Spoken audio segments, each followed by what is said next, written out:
और इसी बीच एक और बड़ी खबर है, क्योंकि पूरे धमाके में अगर कोई एपिसेंटर है तो वो है अल फलाह यूनिवर्सिटी। और अब खबर ये है कि उसके फाउंडर से पूछताछ होने वाली है। तो आपको बता दें कि फारूकी से पूछताछ की जाएगी, ये जानकारी सामने आ रही है। शिकंजा अल फलाह यूनिवर्सिटी के फाउंडर के ऊपर अब कसता जा रहा है, क्योंकि जिस तरीके से खुलासे हो रहे हैं वो तमाम सवालिया निशान यूनिवर्सिटी और यूनिवर्सिटी के फाउंडर पर भी खड़े कर रहे हैं। और इसीलिए अब क्राइम ब्रांच पूछताछ करने वाली है अल फलाह यूनिवर्सिटी के फाउंडर के साथ। दिल्ली क्राइम ब्रांच ने लगातार संपर्क साधा हुआ है और ये भी खबर सामने आ रही है कि नोटिस भी भेजा जा चुका है। जाहिर है कि अल फलाह यूनिवर्सिटी में कैसे फंडिंग हो रही थी, रजिस्ट्रेशन को लेकर के, इसके अलावा कई सारे ऐसे एंगल हैं जिसको लेकर के इन्वेस्टिगेशन लगातार जारी। और इसी कड़ी में अब खबर है कि जो फाउंडर है उनसे भी लगातार पूछताछ हो सकती है। दिल्ली ब्लास्ट में अल फलाह यूनिवर्सिटी के डॉक्टर्स का नाम आने के बाद अब इसके फाउंडर जावेद फारूकी पर शिकंजा कसना शुरू हो गया है। तो आपको बता दें, पहले बताया जा रहा था कि दिल्ली ब्लास्ट के बाद अल फलाह यूनिवर्सिटी का नाम आने पर जावेद फारूकी फरार हो गया है। कुछ लोगों ने विदेश भाग जाने की भी बात कही थी, लेकिन दिल्ली पुलिस क्राइम ब्रांच ने सब साफ कर दिया है। क्राइम ब्रांच का कहना है कि जावेद फारूकी फरार नहीं है और ना ही विदेश भागे हैं, और उन्हें नोटिस जारी कर दिया गया है, यानी कि उनसे पूछताछ अब की जाएगी।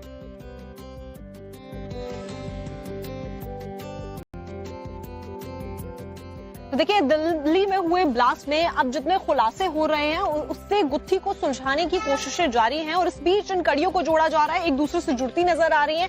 एनआईए इसी गुत्थी को सुलझाने में लगी हुई है। एक नाम सामने आया था डॉक्टर परवेज का। डॉक्टर परवेज का उन्नाव का कनेक्शन भी सामने आया है। सवाल ये उठता है कि आखिरकार डॉक्टर परवेज बार बार उन्नाव क्यों जा रहा था। लखनऊ से गिरफ्तारी होती, लेकिन उन्नाव कैसे सुर्खियों में आए हैं, आपको दिखाते हैं इस रिपोर्ट के जरिए। दिल्ली ब्लास्ट का लिंक कानपुर, लखनऊ, प्रयागराज, कन्नौज के बाद अब उन्नाव से भी जुड़ रहा है। दिल्ली विस्फोट कांड के षड्यंत्र में शामिल डॉक्टर परवेज अंसारी का उन्नाव कनेक्शन भी निकला है। सूत्रों के मुताबिक वह छोटा चौराहा स्थित क्लिनिक संचालक और जाजमऊ के एक बड़े प्रॉपर्टी डीलर के यहां आता जाता था। जांच एजेंसियों को डॉक्टर परवेज और निजी क्लिनिक चलाने वाले डॉक्टर नसीम के साथ नजदीकियों के सबूत हाथ लगे हैं। इसको लेकर जांच चल रही है कि आखिर इन दोनों के बीच क्या संबंध थे। क्लिनिक संचालक डॉक्टर नसीम ने बीते 5 सालों में अरबों की संपत्ति बनाई है। कभी तंगहाली से गुजर रहा नसीम आज अरबों का मालिक है।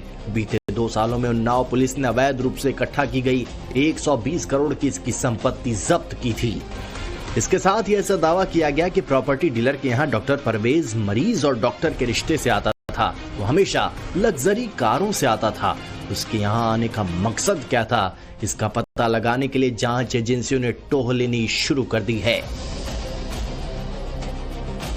दिल्ली ब्लास्ट का लिंक कानपुर, लखनऊ, प्रयागराज, कन्नौज के बाद अब उन्नाव से भी जुड़ रहा है। दिल्ली विस्फोट कांड के षड्यंत्र में शामिल डॉक्टर परवेज अंसारी का उन्नाव कनेक्शन भी निकला है। सूत्रों के मुताबिक वह छोटा चौराहा स्थित क्लिनिक संचालक और जाजमऊ के एक बड़े प्रॉपर्टी डीलर के यहां आता जाता था।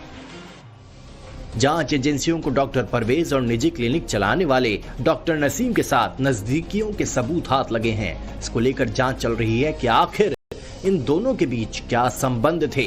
क्लिनिक संचालक डॉक्टर नसीम ने बीते 5 सालों में अरबों की संपत्ति बनाई है। कभी तंगहाली से गुजर रहा नसीम आज अरबों का मालिक है।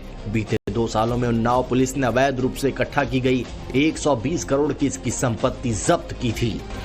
इसके साथ ही ऐसा दावा किया गया कि प्रॉपर्टी डीलर के यहाँ डॉक्टर परवेज मरीज और डॉक्टर के रिश्ते से आता था। वो हमेशा लग्जरी कारों से आता था। उसके यहाँ आने का मकसद क्या था, इसका पता लगाने के लिए जांच एजेंसियों ने टोह लेनी शुरू कर दी है।